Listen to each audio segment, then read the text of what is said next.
let there be no compulsion in religion. But that's not the only one. That's not the only one. In fact, you go in Surah Al-Kahf, chapter 18 in the Quran, known as the cave, the seven sleepers, in other people's read.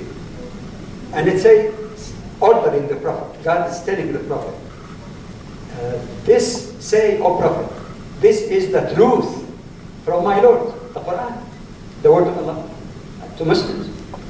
And then it says, whoever wills, let him believe, him or her. And use the exact term, sha'a. And whoever wishes not to believe, let him or her not believe. The settlement of person's right or wrong belief is an individual responsibility before Allah subhanahu wa ta'ala.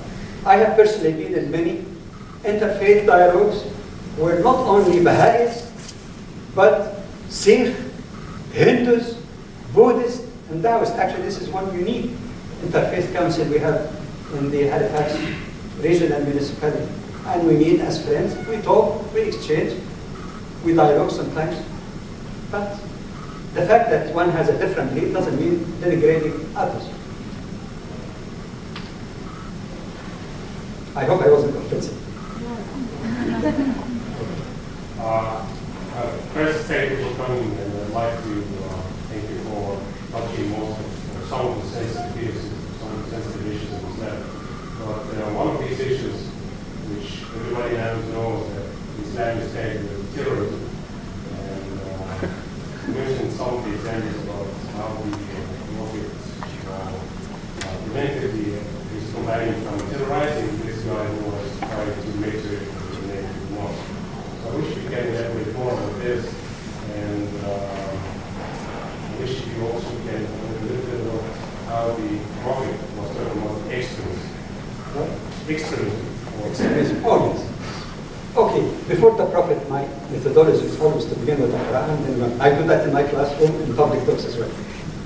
In other words, if the proper methodology that all scholars actually do, that you begin to see if there's any reference in the Quran to the question, then hadith, then you can look into opinions of scholars. Opinions of scholars are not as holy as it is in other faith communities. They're not final, they're not infallible. So it is arguable, and some scholars differ in details, but the basics everybody agree upon. Following that methodology then, when you're talking, for example, about what was the last point you mentioned? Extremism. You go to the Quran itself. In Surah 2, Ayah 143, and allow me, I don't want to confuse you if you don't know Arabic, but just that there are many Arab-speaking people, they appreciate it and understand it better. Okay? وَكَذَلِكَ جَعَلْنَاكُمْ أُمَّةً وَسَطًا لِتَكُونُوا شُهَدَاءَ عَلَى النَّاسِ وَيَكُونَ الرَّسُولُ عَلَيْكُمْ شَهِيدًا. Allah is recounting His favors, His blessing of Muslims by saying, thus we made you, we here is we, royal we of Allah is one.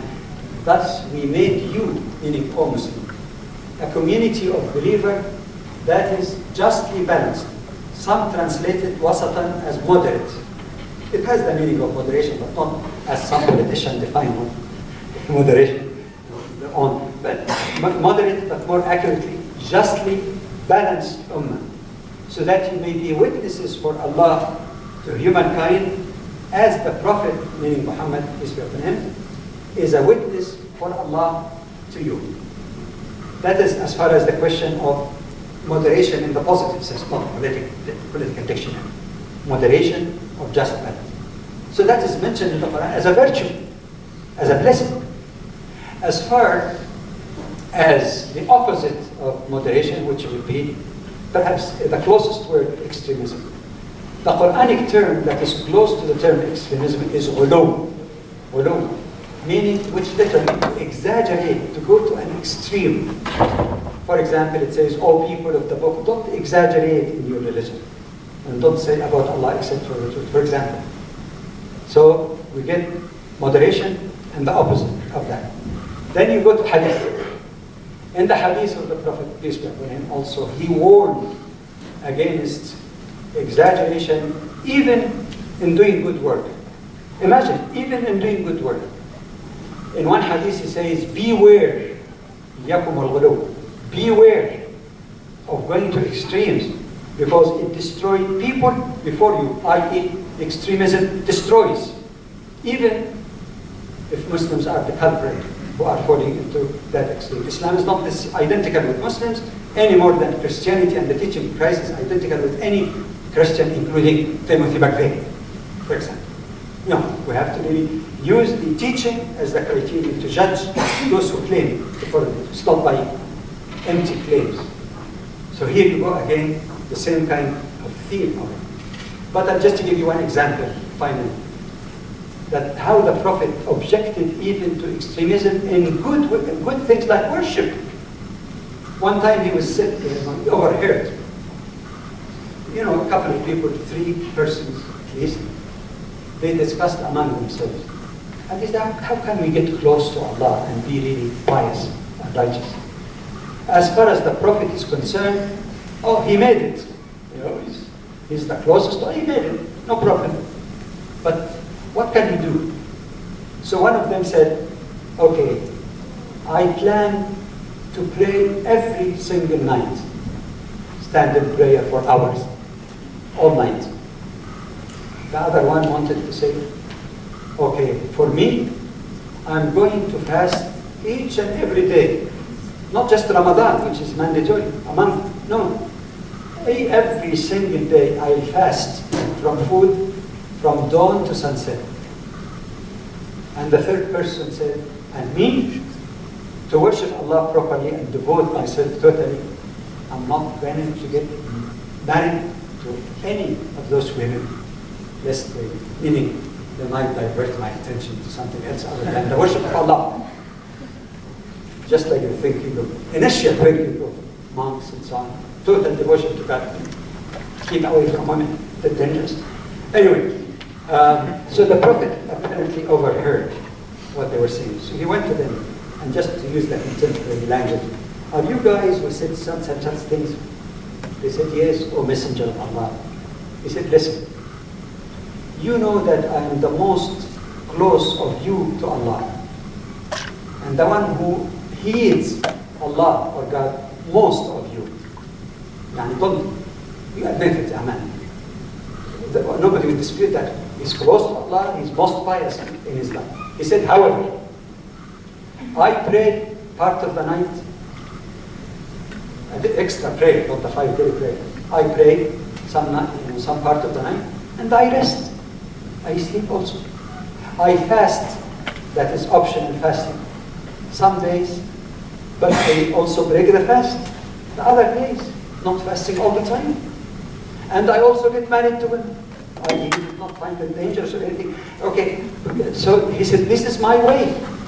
This is my way. There's no contradiction. And anyone who deviates from my way, he is not of me. So what more can be said about this? By the way, one of the Friday sermons I gave in Halifax and other places also as a talk, even as far as Ukrainian even, is a topic on this, the notion or concept of moderation in Islam, analytically in the matter of belief, worship, social system, economic justice, governance, attitudes, methodology of interpretation of Sharia. You can apply it in a variety of ways. It's a very profound concept, and I thank you for raising the question.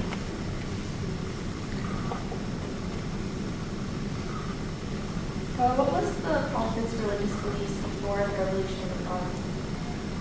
There was a group, a small, very small group in Arabia before the coming of the Prophet, who did not have any church or book or clergy, but they are said to be people who might have been following what remained of the monotheistic teaching of Ishmael, but they didn't have any dates. This is just a skeleton, no flesh.